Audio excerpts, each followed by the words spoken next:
Hello, and welcome to 5 Minutes to Save $5 Million, Season 2, Episode 2, Corporate Due Diligence, Part 2. My name is Dave, founder of Pegleg Legal, and with my relevant experience to speak on this topic in particular, being living and working here in Thailand since 2010 in the legal field and other fields, as well as being the former in-house counsel for Sri Trang Gloves Thailand Public Company Limited's parent company, Sri Trang Agro-Industry Public Company Limited.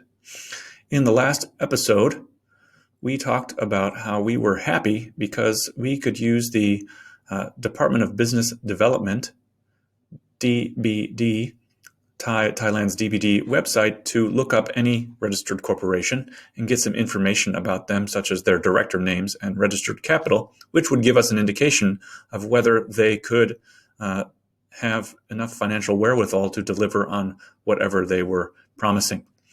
We were happy, but we weren't that happy. But now I'm telling you, we're going to be very happy. Okay? In Thailand, there are 4 seasons.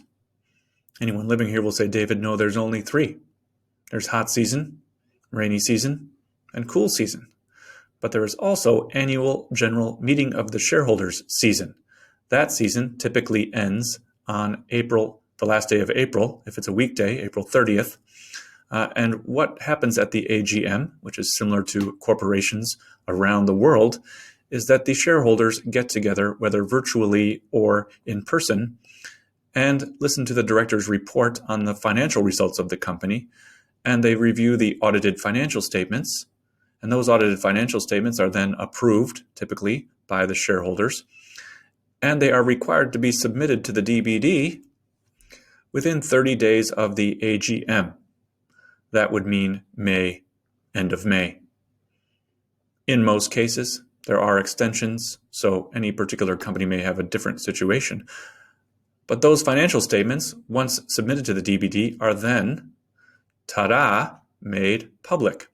Doesn't matter if you are a public company or a private company. So long as you are registered, you are there. Okay, let's take a look. Numbers don't lie. Well, maybe they do. My favorite company, Sri Trang Gloves Thailand Public Company Limited. Click on Fiscal Year Submitted Financial Statements, and boom, we have their balance sheet. We have their profit and loss statement. All of these have different names that people use, but so we can see. So if we have a company we don't know about, or we gave them money last year, our money should appear somewhere in their financials. So that's a good tool if we're trying to get our money back. But it's also good if we're looking at plant, property, and equipment, and we see that our company that we're dealing with has 5 million baht of equipment. Well, that sounds to me a lot like a repacker as opposed to an actual producer, because lines are going to cost you a couple $1,000,000 more. Who knows, right? Well, people know. So you can see a lot from financial statements. Now, in Thailand, we say every businessman keeps 3 sets of books. The real books, the ones he shows to the government, and the ones he shows to his wife. I don't subscribe by that, but many people possibly do. So the financial statements will not be guaranteed to be a completely accurate financial picture of the company, but there's limits as to how much people can hide in financial statements without getting in trouble.